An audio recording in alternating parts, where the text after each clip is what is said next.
নমস্কার, আদাব। আপনাদের অনেকের মনেই প্রশ্ন, লার্নার কার্ড দ্বারা গাড়ি ড্রাইভ করতে পারবেন কিনা। আজ আমি আপনাদের অপেশাদার লাইট এবং মোটরসাইকেল এই বিষয়ে বলবো। তার কারণ অপেশাদার এবং পেশাদার ড্রাইভিং লাইসেন্স প্রাপ্তির ক্ষেত্রে কিছু সামান্য পার্থক্য রয়েছে। দেখুন, আপনারা যখন আমরা ডিউটি করি তখন আপনারা অনেকেই লার্নার কার্ড দেখিয়ে বলেন যে আমাদের কাছে স্যার এটা রয়েছে এবং এটা দ্বারা আমি গাড়ি ড্রাইভ করতে পারি। কিংবা অনেকেই আপনারা এসে প্রশ্ন করেন যে স্যার আমরা তো এই লার্নার কার্ড পেয়েছি, এটা দ্বারা কি আমরা গাড়ি ড্রাইভ করতে পারবো কি না। এখন প্রথমে বুঝুন যে লার্নার কার্ডটা আসলে কি। একটা উদাহরণ দিই। মনে করুন আপনি এসএসসি পরীক্ষার্থী। এসএসসি পরীক্ষায় ফর্ম ফিল আপ করার পর আপনি একটা প্রবেশপত্র পান এবং ওই প্রবেশপত্রের পরবর্তীতে আপনি প্রবেশপত্র দেখিয়ে পরীক্ষার হলে যান। পরীক্ষার হলে যে আপনার সাবজেক্টগুলো আছে সেই সাবজেক্টগুলো পরীক্ষা দেন। পরীক্ষা দেওয়ার পরে আপনি যদি পাশ করেন তাহলে আপনি এসএসসি পরীক্ষায় কৃতকার্য হয়েছেন, আর যদি ফেল করেন তাহলে তার পরীক্ষায় কৃতকার্য হননি। ঠিক তদ্রূপ আমরা লার্নার কার্ডকে পরীক্ষার প্রবেশপত্র হিসেবে ধরতে পারি। এখন আপনি বলুন, আপনি যে এসএসসি পরীক্ষার যে প্রবেশপত্র, এটা দেখিয়ে যদি আপনি কাউকে বলেন যে আমি এসএসসি পরীক্ষায় পাশ করেছি, এটা কি কেউ মানবে? মানবে না। ঠিক তদ্রূপ যদি আপনি লার্নার কার্ড দেখিয়ে আমাদের কাছে এসে বলেন যে স্যার আমার কাছে তো এটা রয়েছে এবং আমি এই লার্নার কার্ড দিয়ে গাড়ি চালাতে পারবো। এখন আপনি দেখেন, লার্নার কার্ডটা হচ্ছে একটা প্রবেশপত্র। আপনি যখন নির্ধারিত ফি পরিশোধ করবেন তখন আপনি এই লার্নার কার্ডটা পাবেন। তার মানে হচ্ছে যে আপনি পরীক্ষা দেওয়ার জন্য যোগ্য হয়েছেন, পরীক্ষায় কৃতকার্য হন নাই। যেদিন আপনি অ্যাপ্লিকেশন করবেন তার ঠিক 2 মাস পর আপনার ড্রাইভিং লাইসেন্সের জন্য আপনার পরীক্ষা হবে এবং ওই পরীক্ষায় যদি আপনি কৃতকার্য হন তাহলে আপনি কেবল লাইসেন্স প্রাপ্ত হবেন এবং আপনি সারা বাংলাদেশেই গাড়ি চালানোর জন্য এলিজেবল হবেন। এখন আরও একটা বিষয় আছে, অনেকেই কি করে, অনেকেই যখন আপনি কৃতকার্য হয়েছেন তখন ওই লার্নার কার্ডের উপরে পাস অথবা ফেল বিআরটি কর্তৃপক্ষ লিখে দেয়।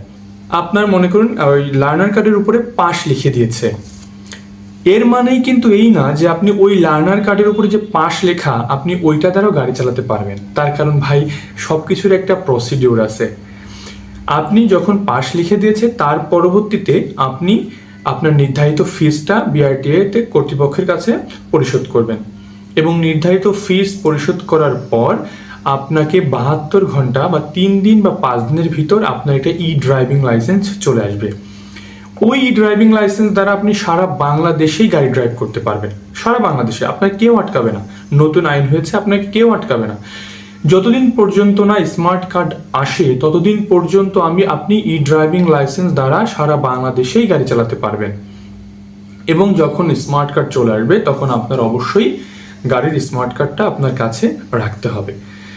এখন দেখুন, এই যে লার্নার কার্ড এবং আপনার যে ই ড্রাইভিং লাইসেন্স এর মধ্যবর্তী কিন্তু আর কোনো পন্থা নাই। তারা অনেকেই একটা স্লিপ নিয়ে আসেন, সেখানে বিআরটি এর উপরে মানে একটা কাগজ নিয়ে আসেন এবং আপনার বলেন যে আমরা পরীক্ষা দেওয়ার পরে আমাদের এটা দিয়েছে। আমি কিন্তু বলেছি অপেশাদার লাইট এবং মোটরসাইকেলের কথা বলছি। অপেশাদার লাইট এবং মোটরসাইকেলের ক্ষেত্রে লার্নার কার্ড এবং ই ড্রাইভিং লাইসেন্সের মধ্যবর্তী কোনো কিছু নাই। আপনি যতক্ষণ না পর্যন্ত ই ড্রাইভিং লাইসেন্স না পাচ্ছেন আপনি কিন্তু ততক্ষণ পর্যন্ত গাড়ি ড্রাইভ করলে কিন্তু সার্জেন্ট আপনাকে মামলা দিবে। তার মানে আমি যদি একেবারে সারসংক্ষেপ বলি, আপনি লার্নার কার্ড দ্বারা গাড়ি চালাতে পারবেন না এবং লার্নার কার্ডের উপরে যদি পাস লেখা থাকে আপনি সেটা দ্বারাও কিন্তু গাড়ি ড্রাইভ করতে পারবেন না। তার কারণ আপনি টাকা জমা দেন নাই এবং বিআরটিএতে আপনি টাকা জমা দিবেন। টাকা জমা দেওয়ার ঠিক 72 ঘন্টা বা 3 দিন বা 5 দিনের পর আপনার একটা ই ড্রাইভিং লাইসেন্স চলে আসবে। আপনি সেই ই ড্রাইভিং লাইসেন্স দ্বারা সারা বাংলাদেশেই গাড়ি ড্রাইভ করতে পারবেন এবং যখন আপনার স্মার্ট কার্ড চলে আসবে আপনি সেই স্মার্ট কার্ডটা সাথে অবশ্যই রাখতে হবে এবং তারপরে তার কোনো কথাই নেই। যদি আপনাদের মনে এরকম কোনো প্রশ্ন জেগে থাকে যার উত্তর আপনারা পাচ্ছেন না, আপনারা অবশ্যই আপনার প্রশ্নটা আমার কমেন্ট বক্সের মাধ্যমে আমাকে জানান। আমি আশা করি আপনাদের উত্তরগুলো দিব। ভালো থাকুন, সুস্থ থাকুন, সত্য ও সুন্দরের পক্ষে থাকুন। ধন্যবাদ। নমস্কার, আদাব।